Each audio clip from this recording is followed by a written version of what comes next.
because of the name that was censored in both of their videos. Now, Creepy Produce deleted the Clash Royale videos for obvious reasons because he's trying to hide something and he's finding out there's people talking about this on Reddit and even some people making YouTube videos now, but he tried to hide his name, blurring them in both of the videos. His name in game, and I'll show you guys his Royal API profile as well, he tried to hide this. And it's very weird because there's no Clash Royale YouTuber that would hide their name, because why would you, for privacy reasons, need to hide your Clash Royale name? That is not really confidential information, so that alone doesn't make any sense. But he was trying to hide his name throughout the video, tried to blur it. He failed though, and Get Wrecked Mate, you can see there, that's how it's written, is his name. So he showed that briefly in his How to Get Banner Tokens Fast video. He tried to hide it. He didn't do a good job of hiding it though. As you can see, there were some people that really got to the bottom of this and were really, I guess, exploring Gratz's and Creepy Produce's videos for a while, and eventually people found that it does in fact say that on both of the videos, and this is 100% clear evidence at this point. And like I said, here's his API profile as well. Now guys, this is what 100% proves, undeniable proof, that Creepy Produce is Gratz, because look at this. This is his Royal API profile, Get Wrecked Mate. You see here it says Gratz, and look at the Twitter that is linked to the Royal API. If I click on the Twitter right here, it opens it up, and what does it go to? It goes to the Creepy Produce Twitter. This is actually crazy. But the part that proves it is when you click on the Twitter, it goes to Creepy Produce, but then look at what happens when you click on the YouTube.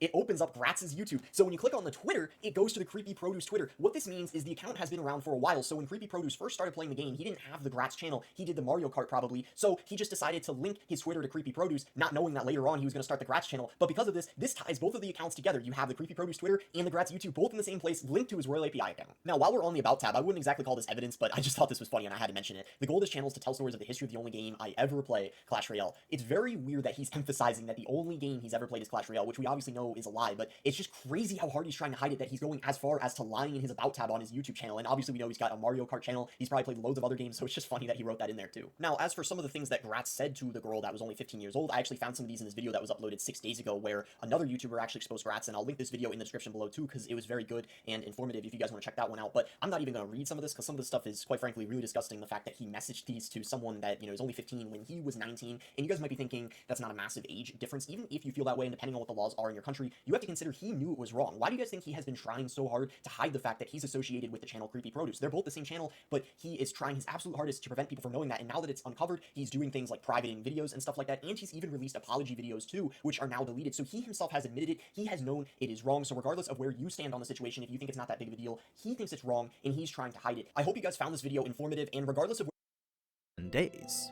It was ample time for Rudy to consider the promise he just committed to, as well as contemplate the experience he was now returning from. Part of this included informing Lilia about his decision, which to her wasn't surprising at all. She readily accepted it without any judgment whatsoever. This was because monogamous marriage only existed in Millis, so convincing her wasn't going to be a problem. No, what was trying to explain things to Norn. Of course, Sylphie was the most important, but if anyone was gonna put up a fuss right from the get-go, Rudy knew Norn would react the worst. It was one of the problems he knew he couldn't run away from. Despite knowing how angry she'd get, because of his renewed conviction to continue forward, facing Norn was something he simply had to do. It was all part of living with no regrets again. It was once that word had popped into his mind that's when Rudy would contemplate the man god's words again. A foreboding message he believed hadn't come to fruition yet, since what he felt now wasn't regret but instead sadness. Anxiety then bubbled for the remaining days he was traveling, so by the time he had made it back to the city, he was just about ready to burst from the anticipation of it all. It's the reason he started to sprint and leave everyone behind. Now, the anime had added quite a bit of drama to this because, for one, Rudy didn't fall flat on his face, and for another, Aisha was right there as soon as he entered. There wasn't that build-up making you think perhaps something did happen. There was a moment where Rudy was about to fall though, but because Selena Lise's a real one through and through, she was right there next to him to catch him. She had run alongside Rudy all the way to the house, then provided much needed composure to someone who was clearly panicking. It's not too important since it doesn't really change anything, but it does show a part of Alina Lise I've actually grown quite fond of. As for Rudy's misplaced regrets, it turns out they were just referring to the deaths of Paul and his old parents. The rest of his anxiety was thankfully unnecessary. Now, it was once home that Rudy would get the chance to talk to Sylphie first, since in the time it took for Aisha to get Norn from school, the two were able to catch up privately. It was a conversation which basically gave us a small update on what happened here. There wasn't anything particularly noteworthy, but there was this one incident at school that Nanahoshi took care of. A rather peculiar development since she usually kept to herself. Aside from that, Aisha's hobby of gardening was flourishing, Norn somehow became something like an idol and now has her own fan club, Xanaba, Cliff, Linnea, and Prasenna all made their occasional checkups, Ariel was upset that Rudy didn't even tell her he was leaving, then Bodygotti was still missing and unaccounted for. It was fairly standard stuff for the 4 months he'd been away from everyone. Sylphie would then ask what happened to Rudy, but after seeing everyone's faces and the absence of Paul, it didn't take long for her to come to her own conclusions. Greeting Zenith only reaffirmed her assumption, and it made clear the ensuing conversation wasn't going to be as happy as she thought it was. what she initially perceived as Zenith simply disapproving of their marriage was instead shown to be something worse. Now, Norn and Aisha's return was first prefaced by a round of tea, which, as you'd expect, was heavily scrutinized by Lilia. Since this was what she trained Aisha to do, it was only natural she was judging to see whether her daughter was capable or not. This included gathering the luggage, hanging people's coats, and drying their shoes, all of which was done impeccably and to Lilia's satisfaction. It was decent work that only warranted a light reminder of why it is Aisha does all this. This was a comment Rudy found to be a little bit weird, since considering both hadn't seen each other in years, you'd think they'd act a little more warm to each other. Instead, Lilia was more in teacher mode, so perhaps this was just her showing restraint. They were about to have quite the serious conversation after all. The conversation itself wasn't particularly different, but both Rudy and Norn were a lot more blunt with what they said to each other. Rudy just straight up stated that Paul had died, and Norn rebutted by confirming Rudy couldn't save either of their parents. Of course, she was angry and upset, but she wasn't so immature as to not hear what Rudy had to say first. So, after a summary of the tragedy and a waterfall of tears, Norn would quickly accept that this was just the outcome, then immediately look forward in a way that Rudy could only be envious of. Whereas he confined himself and required saving, not only did Norn face Paul's death head-on, but she did so instantly and all by herself. She didn't blame Rudy or the world or herself, but instead accepted that this was how things were and continued forward. That's not to say she wasn't feeling grief, but she certainly wasn't feeling that same level of regret like how Rudy did.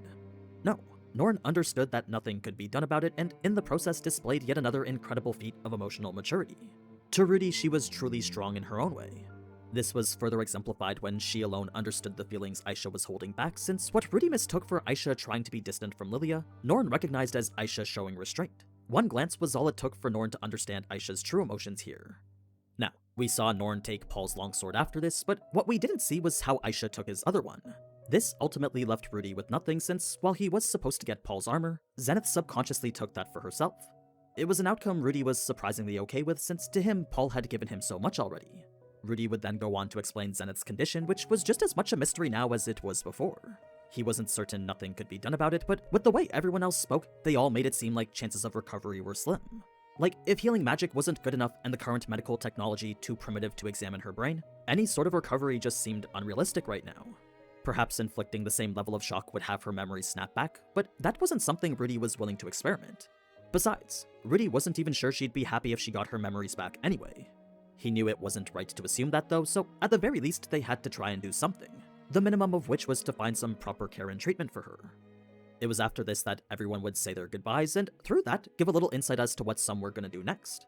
Geese and Tallhand were planning to return to adventuring, while Viera and Shiera were gonna go back to Asura. Apparently there were still people from the search and rescue squad they were indebted to, so that's who they were gonna go help out next. This reminded Rudy that Zenith's family had actually been financing Paul's activities, so if anything he at least needed to send them a letter. Sure, Zenith wasn't in the reminded Rudy that Zenith's family had actually been financing Paul's activities, so if anything he at least needed to send them a letter. Sure, Zenith wasn't in the best condition, but they did deserve to know that she'd been found. Fast forward now to when only 5 were left, and aside from the egregious act of removing Dillo as their new household pet, the true carnage, so to say, was in Rudy's plea to Sylphie. As he recounted the extent of his betrayal, the longer it went on, the worse it got, especially when he mentioned how he may have gotten Roxy pregnant. This brought up the whole notion of how he had to take responsibility, but was in actuality nothing but a lie. For those of you currently confused, last episode I mentioned how Alina Lise told Rudy that Roxy was pregnant. This was what spurred Rudy's rapid change of heart, and it made it easier to accept the idea of having 2 wives. Well, we don't find this out until a little bit after this fight, but that whole thing was just a story Alina Lise made up. She never had that type of conversation with Roxy, and Roxy never told her anything indicating that she was pregnant. As it turns out, Alina Lise just couldn't stand seeing Roxy be so sad, so she baited Rudy into thinking that he had to take care of her. It was a simple trap that worked exactly how she intended it to. A little white lie that simply sped up what was likely inevitable. So, Roxy isn't pregnant and she never was, but the notion she was a major part in things turning out this way. But anyway, it was Norn's outburst after that became quite the point of contention. We all saw just how obnoxious she was being, and to Rudy it was starting to become unacceptable. So much so that he almost got to the point of hitting her. He knew he wasn't in the right to do so, but if it meant putting a stop to this heinous Roxy slander, Rudy was just about ready to do so. Even if it meant making his sister hate him, if it meant putting a stop to this heinous Roxy so that was being, and to Rudy it was starting to become unacceptable. But anyway, it was Norn's outburst after that became quite the point of contention. We all saw just how obnoxious she was being, and to Rudy it was starting to become unacceptable. So much so that he almost got to the point of hitting her. He knew he wasn't in the right to do so, but if it meant putting a stop to this heinous Roxy slander, Rudy was just about ready to do so. even if it meant making his sister hate him. If it prevented Roxy from leaving, then that was a sacrifice he was willing to make in that moment. Luckily, it didn't come to that, but that was the level of panic Rudy was dealing with when confronted with Roxy leaving like that. He was so desperate to make things right that he would do literally anything. That's when Sylphie would step up and set her straight instead, and the way she did was a lot more firm than the soft, kind words we saw her say in the anime. Whereas here she was being all nice and considerate, in the novel Sylphie straight up told Norn to stop. She had even scolded Norn for being too harsh. It was a more stern version of Sylphie I would have loved to see in the anime. This brings us now to why Sylphie was so understanding of everything, and in addition to all we saw her say already, there was an interesting caveat she mentioned for the scenario when Rudy did sleep with someone else.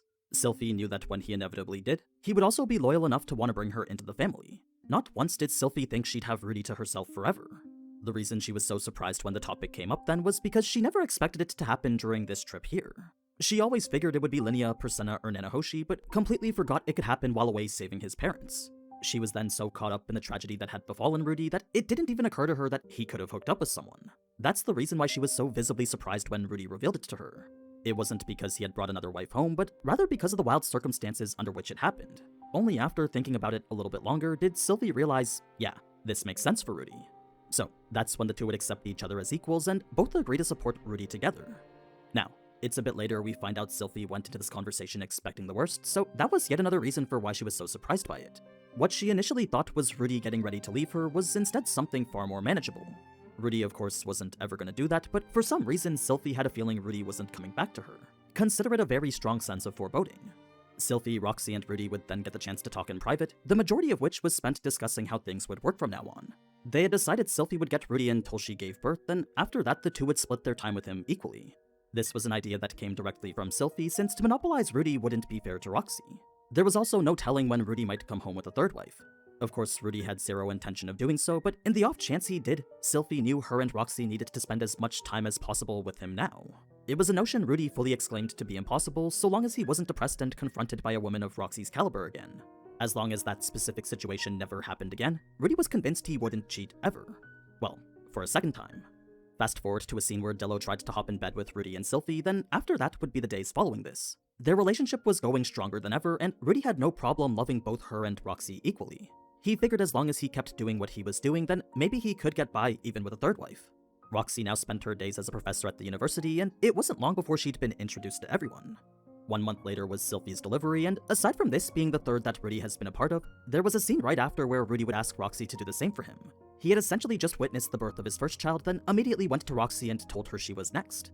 Some may consider this hopeless behavior, but to Rudy he was genuinely looking forward to it. It was all part of his resolve to living life to the fullest. Now, the part with Paul's grave just reaffirmed what it was he was living for, and it captured that message pretty much perfectly, much to the point that there's nothing for me to really add here. It was the anime simply reminding us what this story is all about, the portrayal of Rudy's continued journey forward. So that's that for Mushoku Tensei Season 2. For those of you that only watch my channel for this anime, I guess I'll see you back here when Season 3 comes out. If not, then you can always check out my videos on Tensura 2. That's the anime I'll be talking about till ReZero in October.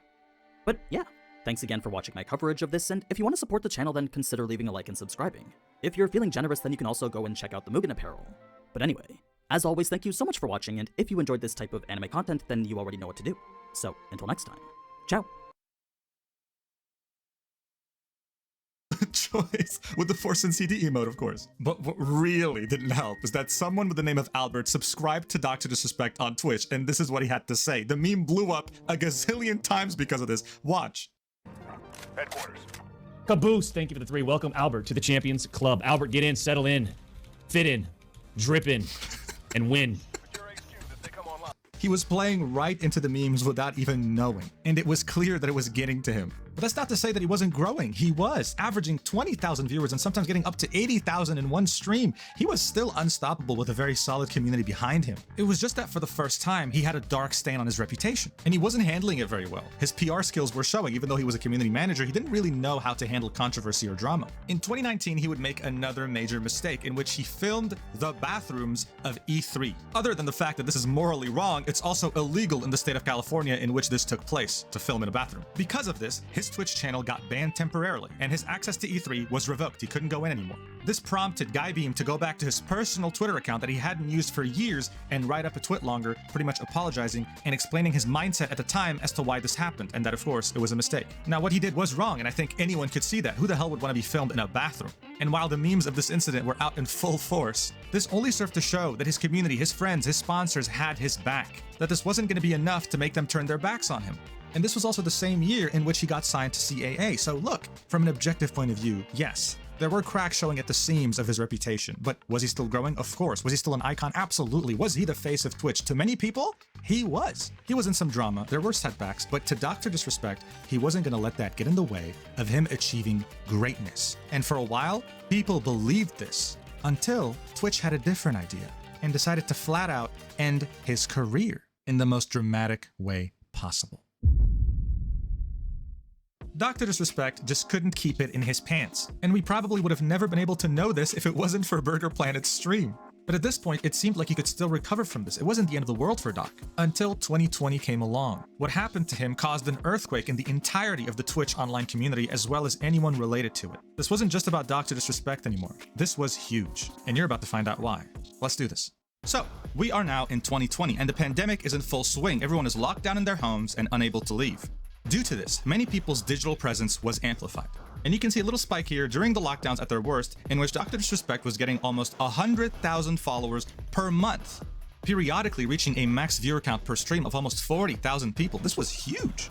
Yeah, sure, he would continue to create memes inadvertently, like how he bought a bunch of shungite rocks to stop the 5G rays from hurting him and his family, but it played into his character. Look, Dr. Disrespect is a boomer by all means. He's someone who peaked a long time ago and who still talks about his glory days. That's the whole character, that's the persona. Guybeam himself described Dr. Disrespect as edgy, highly opinionated, cocky, etc. when he had apologized for the bathroom incident in E3, and this was very much the case. This meant that him being into shungite and thinking 5G rays are gonna kill you, or hell, even him cheating on his wife and him being a womanizer played very well into the character. But yes, of course, the fact that he got triggered over it wasn't helping, but should he choose to embrace it one day, it would have only made him stronger. He simply wasn't going to let his past mistakes get in the way of his unlimited potential as, how many people put it, the face of Twitch. As long as this was up to him, he was going to reach unprecedented heights. But unfortunately, it wasn't just up to him anymore, because another entity would now become a part of the equation. An entity that Dr. Disrespect thought was on his side, until it wasn't. Because on June 26, 2020, Twitch banned Dr. Disrespect. With no announcement, with no prior knowledge, it just happened overnight. When people went to Dr. Disrespect's channel, this is what they saw, what you typically see when a channel's banned. This channel is currently unavailable due to violation of Twitch community guidelines or terms of service. Well, the thing is, back then, this wasn't seen as such a big deal just yet. Twitch wasn't really seen as an amazing website. Its staff were always at the butt of many jokes. They're very inconsistent with their rules and their bans, clearly showing favoritism sometimes and showing the opposite on other occasions. This wasn't the first time Doc got banned. Of course, as we saw in 2019, he got banned for invading the bathrooms of E3. But this became a monumental piece of information in the entire streaming and gaming community when it turned out that sources were coming to gaming journalists telling them that it was not a temporary ban, but a permanent ban. Guys, I can't state just how big of a deal this was. If you just as much frequented Twitch, you knew. And if you weren't, well, the best way I can sum this up to you is that this was practically the 9/11 of the streaming world. Everyone was watching in horror, not understanding how the hell such a titan of the industry, such a pillar of Twitch and streaming and gaming was just overnight permanently banned with no notice. This was also at a time where Twitch was having its top talent poached and they needed every single one of them. Two of Twitch's biggest streamers, Shroud and Ninja, were signed to Mixer at the time, Microsoft's streaming platform, in a multi-million-dollar deal. I'm not talking millions, I'm talking tens of millions. And Dr. Disrespect was one of the only titans left on the platform when it came to Twitch at that time. So at this point, all the internet detectives put on their hats and got to work. Why did he get banned? This doesn't make any sense. People started analyzing his last stream on Twitch in which he takes out his phone and seems to be looking at it before his mood completely changed, making people think that, oh, he knew this was going to be his last stream. He knew they were going to ban him after this. Watch. It has to happen. He pulls out his phone right here, looks at it, moment of silence, and then the mood changes. Almost like he knew that he was going to be banned the next day. And then, probably one of the most iconic tweets in the streaming world, and I mean this, was from Rod Breslow, aka Slasher. Up until this point, Slasher was known to be a gaming insider involved in esports and the games industry.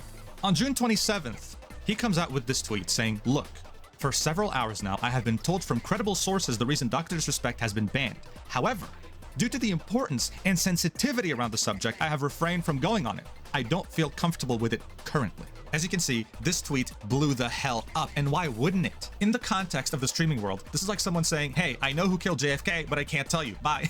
Coming from someone specialized in that field. There was another gaming journalist as well by the name of Shannon, and her tweet also became iconic. This was actually done on the day Dr. Disrespect got banned, and she said, from my own sources, Doc is indeed done, and not just on Twitch. I know why and cannot say, but this is serious. Both Shannon and Slasher's tweets made waves in the community, but then over time became memes. They also got a lot of hate for it, and it really hurt their credibility. Because this was them effectively saying, hey, I know why he got banned, but I can't tell you, and running away, which to many isn't got banned, but I can't tell you, and running away, which to many isn't really real journalism. Then a couple of weeks after Slasher's tweet, he got on Hassan Piker's stream on Twitch to talk a bit more about it. This is when he revealed that his tweet saying that he has sources that told him what happened to Dr. Disrespect actually triggered an internal investigation at Twitch, which of course served only as more fuel to the fire. What is so crazy? What is so insane? That people are potentially getting in trouble for even talking about it at Twitch. This emboldened people further to start creating more in-depth conspiracy theories. A Twitch ban was somehow turned into something that can rival Area 51 conspiracy theorists. And some of those theories were wild. You had game journalists make videos getting a lot of views, coming up with theories like maybe Dr. Disrespect got banned so that Twitch could afford Shroud and Ninja. Because at the time, Mixer shut down. Microsoft failed yet again at creating another service, which meant that instead of having to stream for years, Shroud and Ninja just got their $40 million